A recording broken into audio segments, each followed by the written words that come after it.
Hello everyone and welcome again to another Teacher Joseph podcast. Today I'm in Blackpool, which is a town in the northwest of England.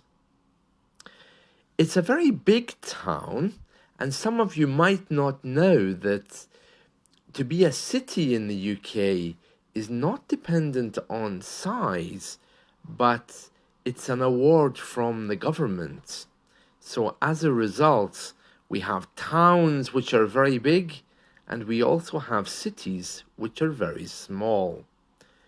To be a city in the UK, you need to have a university, a cathedral, and permission from the Queen. Oh my, I am a bit out of date. I meant to say permission from the King, because of course the Queen died last September. Amazing, isn't it, how quickly time flies? Anyway, to be a city in the UK, you need to have all of these three things. And it's not automatic. There's a competition. Because to be a city, of course, you get more money from the government. So every town wants to be a city. Some of them are, and some of them aren't. So let me tell you about Blackpool. Well, I'm looking out of my hotel window because it's pouring with rain, and I can see the sea battering the rocks. It's like something from a 19th century novel, perhaps something you would read about in Sherlock Holmes or Wuthering Heights.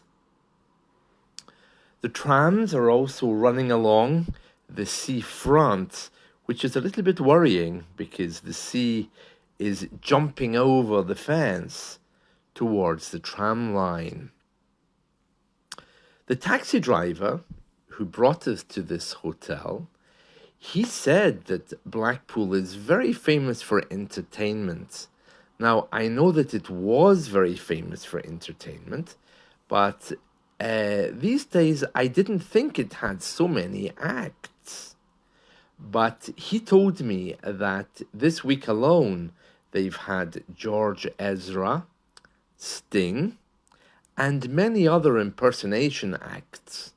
I was pleasantly surprised. Blackpool would be a very impoverished place. It's rather poor, but it has a tradition of entertainment.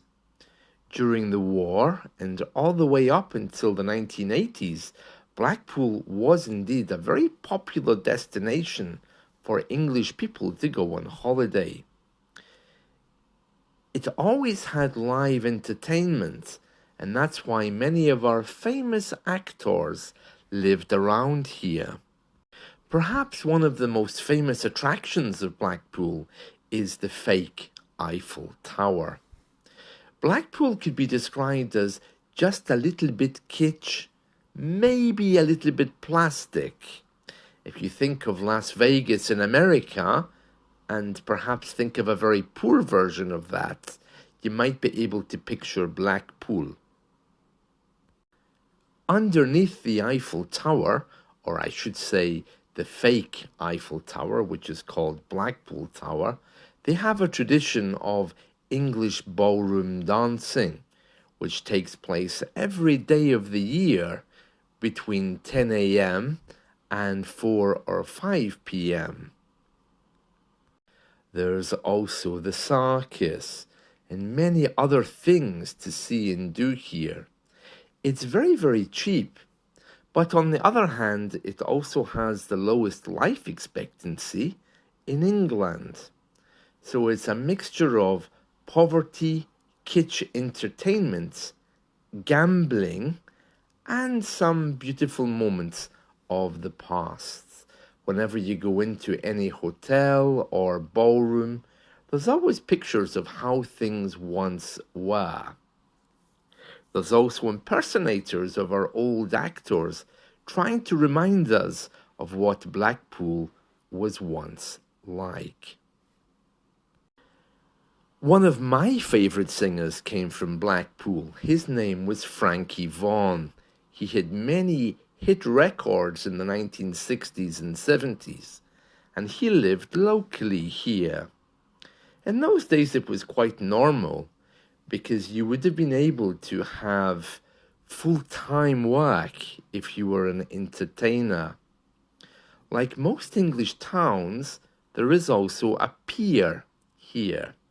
A pier is a very long pathway which goes out to the sea.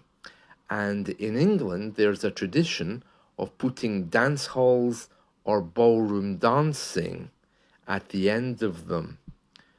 It's a little bit dangerous, and many piers have recently fallen into the sea. For example, in places like Brighton, because the pier isn't used so much, and perhaps the ballroom has fallen into some kind of disrepair. But unlike other cities, Blackpool actually nurtures these ballrooms and is very proud of its past and its history. Another exciting venue in Blackpool is called the Winter Gardens. It's kind of like a huge ballroom or centre for live entertainment. But the last time I was there, it was live Elvis Presley impersonators. So that gives you the kind of place that Blackpool is. It's a kind of place that, despite the weather, you might find men and women carrying plastic alligators or crocodiles through the streets and looking very proud and happy that they have them.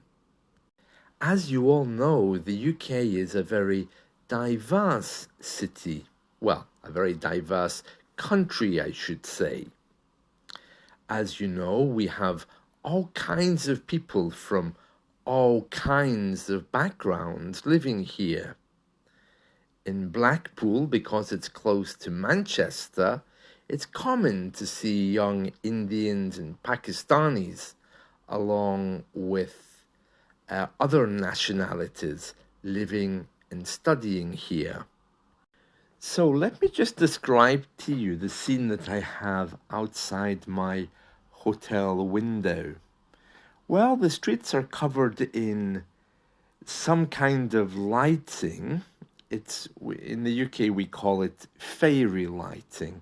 These little bulbs which run along the street of all different colours, giving it a kind of party atmosphere. Attached to the street lamps, there's also images of dancers. There's little gardens, and unfortunately there's also the rain beating down and the sea, as I mentioned earlier, which today really isn't calm. There's cars, big and small, whizzing past the hotel window that I'm looking out of, and it's too misty to see what is actually in the sea, whether there's any islands or whether I can see any other piece of land ahead. It's very, very grey. I can see Blackpool would be very beautiful on a nice sunny day, but unfortunately today it's not. There are some birds calling to each other, which is largely reminiscent of a winter's day. It's still very light because it is summer at the moment, but when darkness comes, I can see that the place might be described as a little bit unforgiving. Unforgiving simply means that it would be quite a hard place to be, perhaps because of the weather or the culture, but it's still very beautiful. So that's my story from Blackpool for today, and I hope to introduce you more to Blackpool in the coming days. See you. Bye.